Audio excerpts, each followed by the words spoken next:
Hi, this is Joe with Blackout Tinting Emergency Vehicle Department. Most people call me Joe Poe, for those that have known me through the years. This is one of our vehicles that we just finished up for Westmoreland County Park Police. It's their new canine unit for Elliot. And we'll start at the front. It actually was a patrol car that we converted into a canine unit. But we originally did the original install with the Weston push bar, the ions in the grill there. Of course, there's a siren underneath the hood. We also have a Whelen. They specified they wanted a Whelen bar, so we have a Whelen bar with a Whelen 4200 controller inside in the console. Okay, so as far as the interior, we like the Gamber Johnson consoles, and most of the customers like them also. They're very sleek, they're very nice. And what's nice about them, if you have the dual controls, if you have the controller down here for the rear air conditioning and so on, it'll still fit in here. Most of the canine units have that. This particular one doesn't. Of course, we have the magnetic mic clip.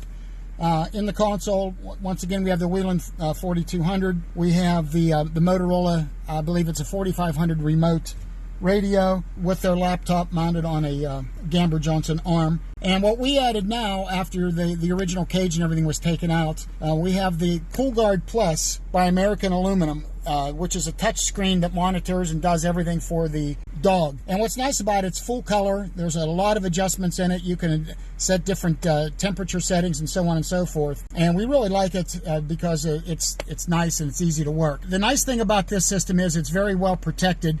Number one, you cannot open the door popper, which I'll show you in a minute. We do have a door popper on here, but as long as the vehicle is in park, you can do that. If you're driving down the road, you can't accidentally hit a button, or you can hit the remote, and there is a remote for it, unless you're in drive or unless you're out of park. There's a park kill that lets it do that. Also, there's two temperature/humidity sensors in here that monitor the interior temperature and humidity. If it gets too hot, it'll automatically wind both windows down in the back and also turn the fan on in the window. So this is the canine cage that we put in here. It's made by American Aluminum.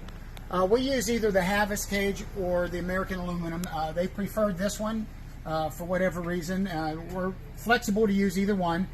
As you can see, this one is black. They have an optional gray color, where the Havas one that we normally use is white. So it's just a matter of preference. This is the 10-inch fan, the optional fan that automatically will turn on if the temperature gets too hot inside the vehicle, and also the windows will automatically roll down. One of the other neat features that we found with this particular CoolGuard Plus is this button that's mounted. It's called the Paw Protect. And what the Paw Protect does, after you shut the vehicle off, it doesn't immediately shut everything off until the officer comes out and pushes the button. This way, if you happen to forget your dog was in the back by some strange reason, when you push this button, it'll then shut everything down so that you're safe to get the dog out. It's all protected. The dog can't get in anywhere.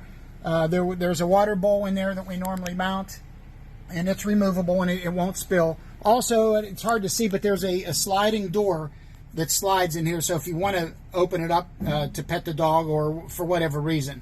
Basically, we're going to go through the equipment test just to show you how this thing does function. It'll go through all the alarms and so on. So if we hit EQ test, there goes the other window. Of course, if this was a real-life situation, everything would happen at once. That was the fan test.